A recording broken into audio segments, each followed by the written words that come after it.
안녕하세요. 여러분의 임경숙 변호사입니다. 오늘은 황혼 이혼 전에 나타나는 신호 3가지에 대해서 이야기 나눠보겠습니다. 우리가 문제가 발생하면 그때마다 고치고 바꾸고 기름칠하고 하면서 개선을 해 나가면 문제를 금방 고칠 수가 있습니다. 그런데 그 문제를 사소한 것이라고 무시하거나 방치하고 있으면 그 문제들이 차곡차곡 쌓여서 나중에는 돌이킬 수 없게 됩니다. 쉬운 예로 우리가 자동차가 고장나면 그 잔고장이 날 때마다 바로바로 그때그때 고치고 바꿔야지, 안 고치고 그대로 놔두면 사고가 나거나 폐차시키는 것과 같은 이치입니다. 우리 결혼 생활도 그렇습니다. 좋은 날도 있고 슬픈 날도 있고 행복한 날이 있고 고달픈 날들이 있습니다. 서운한 날들도 있고 기쁜 날도 있습니다. 그런데 서운한 감정, 상처받는 말, 상처받는 행동들을 그냥 놔두면 나중에는 그게 문제가 돼서 더 큰 후폭풍이 되는 경우도 있습니다. 그래서 오늘은 20년, 30년 사신 분들이 저에게 와서 상담을 하면서 그동안 내가 어떻게 살았네, 이러이러한 일이 있었네, 우리 남편이 나한테 이렇게 험한 말을 했어요 하면서 하소연하는 것들을 쭉 들어보면서 황혼 이혼이 오기 전에 미리 발생하는 전조 증상 3가지를 요약해서 말씀드려 보겠습니다.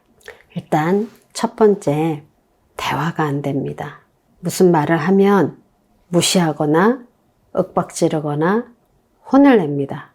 그러다 보면 대화가 아니라 일방적인 지시나 명령이 됩니다. 바깥에 일반 집안 행사나 친목 모임이 있을 때는 아무 문제 없는 부부처럼 참석을 하고 돌아옵니다. 그런데 집에 와서는 각방을 쓰거나 밥도 따로 먹고 대화를 안 합니다. 어떤 부부는 대화를 안 하다 보니까 뭐 할 얘기가 있으면 카톡으로 합니다. 같은 집에 있어도 한 지붕 아래 있지만 각방을 쓰기 때문에 카톡으로 이야기를 합니다. 언제 무슨 일이 있으니, 누구 결혼식 있으니 가야 됨. 그럼 알았어. 이렇게 의무적인 답변만 돌아옵니다. 그리고 또 어떤 부부는 이런 일도 있었어요. 거의 40년을 같이 사신 부부인데 각방을 쓰십니다. 근데 부인이 나갈 때 방문을 잠그고 나갑니다. 아무도 못 들어오게. 또 남편도 그렇습니다.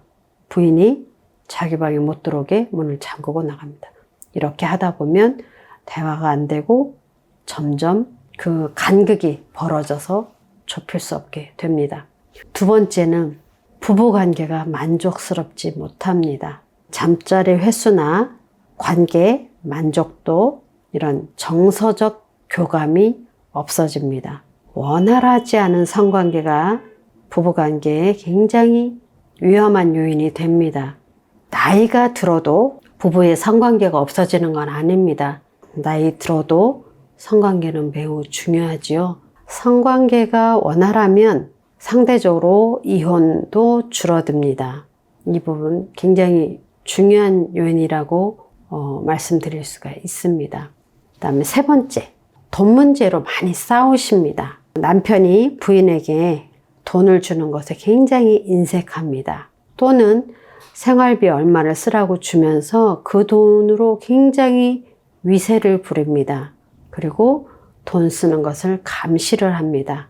어디에 어떻게 썼는지, 무엇에 썼는지, 어디 가서 사치를 하는지 의심을 하면서 감시를 많이 합니다. 또는 툭 하면 자기 기분 나쁘게 했다고 생활비를 안 줍니다. 줬던 카드를 뺐습니다. 그리고 와서 기분을 풀어주면 그제서 또 카드를 주기도 합니다. 그렇게 경제적으로 압박을 합니다. 크게 이렇게 3가지 요인을 말씀을 드렸는데요. 이거 말고도 여러 가지 요인들이 많이 있습니다. 그러나 부부간에 돈 문제, 부부관계, 대화, 이게 없어지면 위험한 상태가 오겠구나 미리 알아채시고 이혼을 하지 않으시려면 얼른 수습을 하시기 바랍니다. 이러한 전조 증상을 무시하면 그 다음에는 커다란 이혼이라는 소송이 기다리고 있습니다. 여러분들 배우자와 함께 10년, 20년, 30년 함께 잘 살아오시고 인생의 황혼기에 늙음하게 백년해로 하시기 바랍니다. 가능하면 이혼은 하지 않는 게 좋습니다. 이상과 같이 3가지 돈 문제, 부부관계, 대화 이런 부분에 문제가 있다면 빨리 인식하시고 방향을 바로 잡아서 부부관계를 회복하시기 바랍니다. 여러분의 가정에 평안이 있기를 바랍니다. 지금까지 임경숙 변호사였습니다. 감사합니다.